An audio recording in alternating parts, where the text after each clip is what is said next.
Hannah purchased a $500,000 single-family home in California with just $3,000 including closing costs. I can't wait to break down how Hannah pulled this off. Welcome back to another episode of How I Started. My name is Noah Bacon, and today we're joined with Hannah Escher. Hannah is a mortgage advisor and owns 2 properties, so she's extremely knowledgeable on how to get started with little money down. I can't wait for you to hear about how Hannah did it and how you can start small as well. Hannah, thank you so much for joining me today.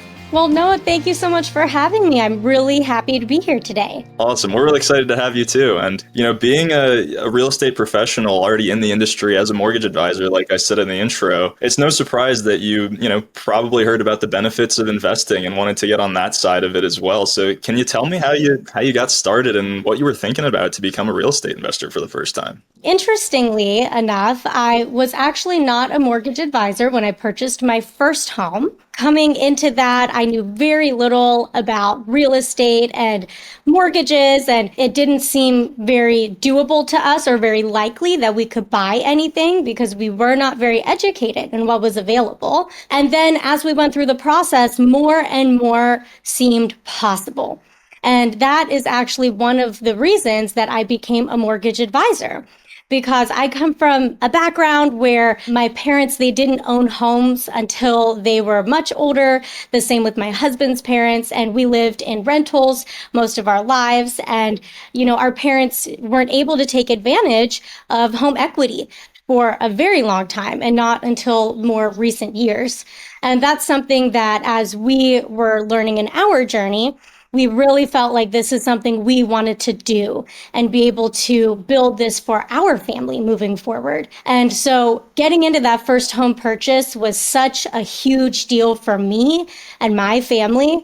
And going from knowing nothing to being able to do that with such a small amount of cash as the cash investment, it just made me be like, I have to help other people with this. I have to be able to show other people the opportunities there are to have a home and be able to be a homeowner and take advantage of that equity. And as time went on, my husband and I we're even more interested in seeing how we could help our family even more and build our portfolio even more. And that's when we decided we wanted to purchase another home. And that had kind of been the goal from the beginning, was to see, hey, can we somehow get a rental property eventually and be landlords and have that passive income coming in? And the goal for that is to really help with retirement. So long story short, it really was my journey to becoming an investor really happened through the possibility of home ownership and seeing actually how doable that was. And that's really inspired me to where I am now. And we bought those 2 properties in just 4 years. So a little less than 4 years, we were able to purchase those 2 single family properties in one of the most expensive places in the US. So it really is possible. We're not rich, so you really can do it. And so I'm excited to talk about that. That is absolutely amazing, and that's an amazing intro to real estate, though it sounds like your family had the benefits of their primary residence to open up some doors in the future, and you said, a lot of people view their primary as a liability. I'm going to always view it as an asset. So when you were getting into that first deal, were you always, with the mindset that we're going to be in and out of this house and turn it into a long-term rental, or was it, let's get our feet into home ownership and kind of see what it looks like from there? You know what? It was kind of both. So the goal really was to purchase a property that we could rent out in the future. However, my husband and I were very practical and logical people most of the time. And we're like, we've never owned a home before. So we'll also just need to take this one step at a time. Renting that property out was the goal. And so, the renovations we did that with renting that out in mind. The price point was with that in mind. The mortgage, getting those numbers to a certain area was with that in mind of hopefully renting it in the future. However, we were also looking for something that we could really build equity with as well, in case we decided we didn't want to rent it out and maybe just sell it later. So we were able to get into a property that allowed us to hit all of those marks. And, I can tell you from that experience almost 4 years ago now, when we closed on that home, it was very scary, right? It's very scary going into that first property purchase. It's very scary seeing how much, your expenses are going to go up, even though we are pre-approved, right? And on paper, we can make that payment and everything. It's still terrifying. And so getting past that first step and that initial fear, I feel like is huge. And at the end of the day, your income continues to go up usually. And that's one of the benefits of home ownership is your mortgage does not usually go up, especially if you're in a fixed rate product. And so we were able to see the benefits of that as well, where first getting into that mortgage, it was like, yeah, we're going to have to be on a budget. We're going to have to prioritize this investment that we just made. And then as the years have gone on, you see that it doesn't have to be that way as much, which that is, again, one of the benefits of home ownership. Usually your income goes up, the mortgage stays the same or goes down, and then you have that even more comfortable gap of what you're paying for in that investment versus what you're taking home. And that's really when we decided it was the time to buy that second property, was when we were like, okay, this mortgage liability is definitely not uncomfortable. I think we can take on more, and that's where we want to be putting our money.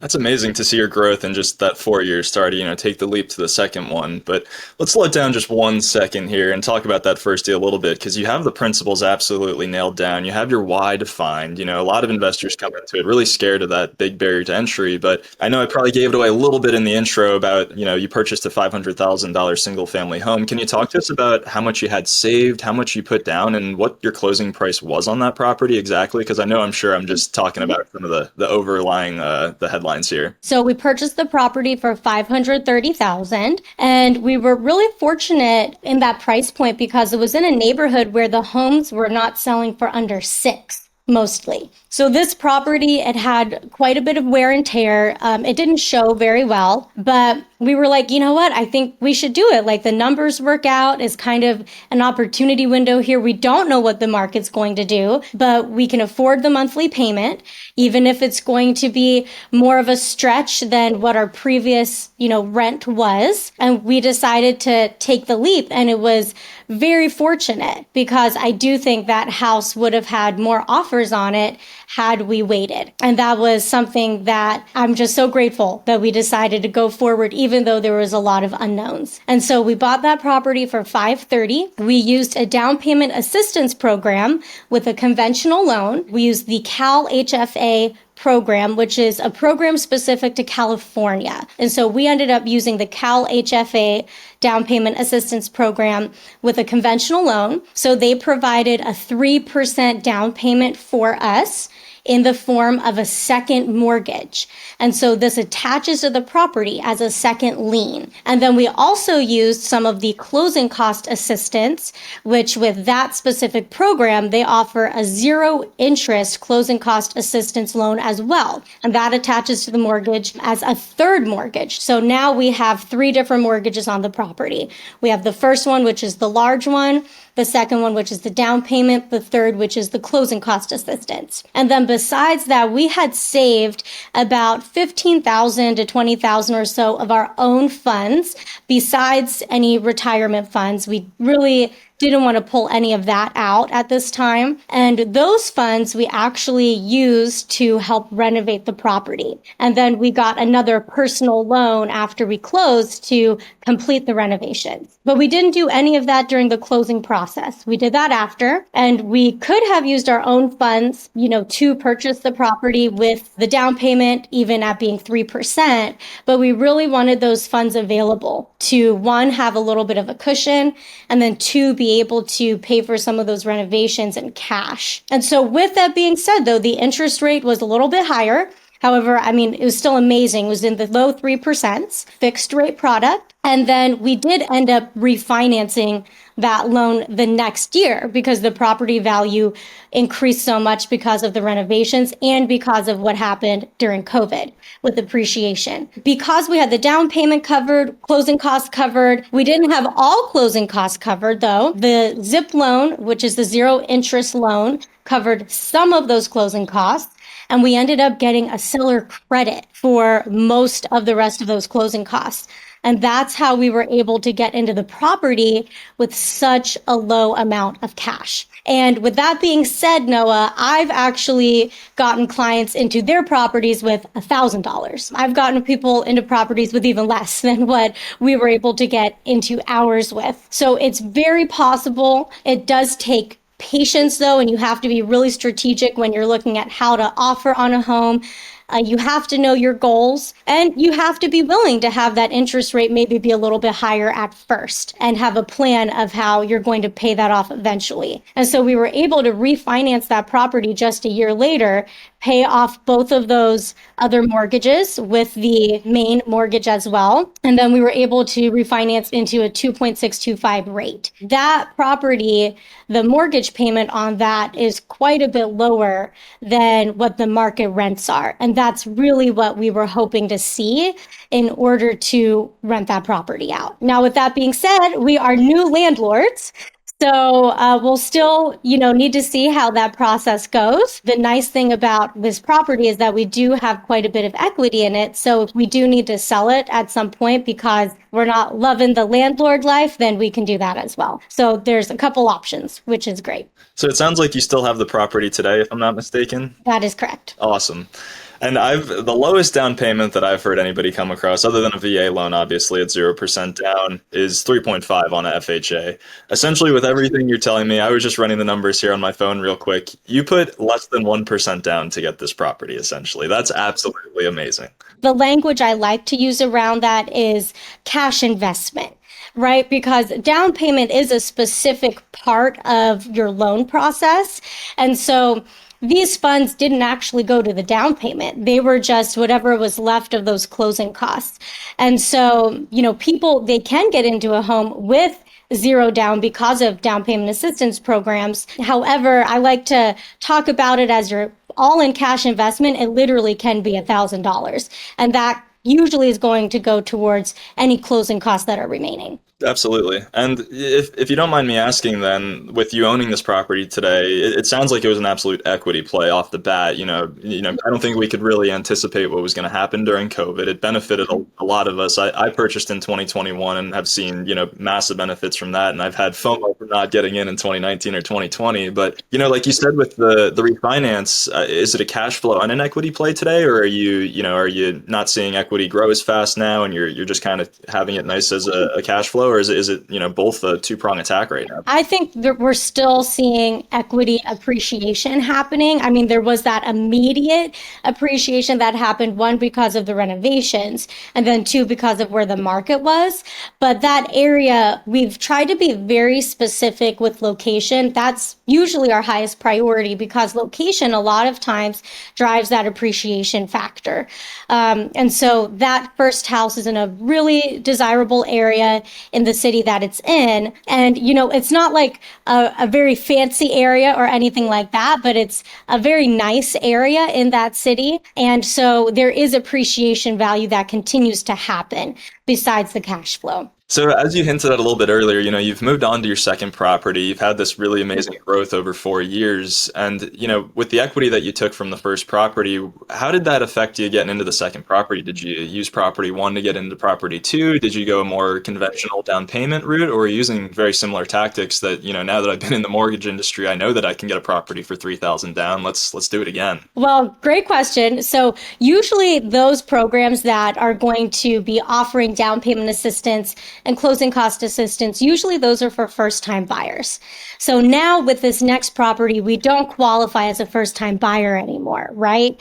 So we did end up, though, still wanting to go in with minimal cash investment so that we can take advantage of the market appreciation. And so with the second property, we went in with 5% down conventional, and you can do that as a non-first time home buyer. So that's the minimum cash investment required on a conventional loan for a single family property.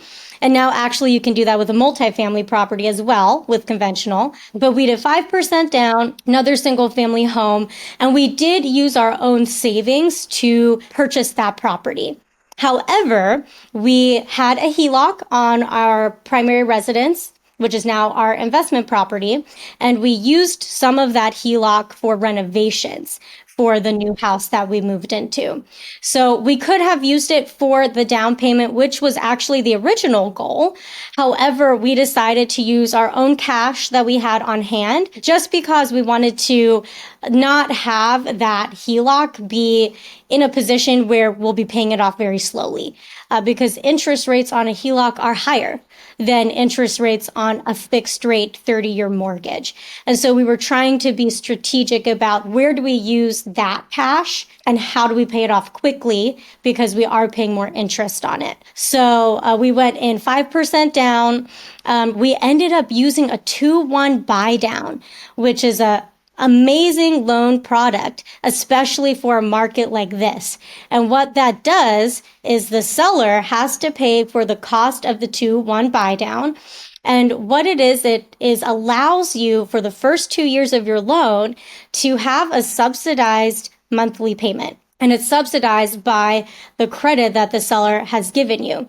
And there's specific math to where it all has to work out to be exactly the interest amount that is being subsidized is what the seller has to provide as a credit. But that allows our starting rate to be at a 4.625. And then our ending rate will be a 6.625 starting in the third year. So that is a fabulous product. And it was one that we wanted to use because it makes our monthly payment more affordable going into it. And then the goal is to refinance, hopefully before we hit that 6.625 mark. And the nice thing about this product as well is when you refinance, anything that's left over from that credit that the seller gave to be subsidizing that rate, it actually goes on the principal balance of the loan. So you don't lose that credit. So we felt for us, that was the product we wanted to use to help us achieve our goals. I highly recommend it. It's a great product and it is available because it's a really great option for this type of market. I love the way you just described that, and I wish I would have had this advice maybe 3 years ago when I was purchasing my second home, because my first home I put 10%, and like you, I put 5% on my second, which I think is, an urban myth that a lot of us are like, how the heck is that even possible? Before we wrap it up here, Hannah,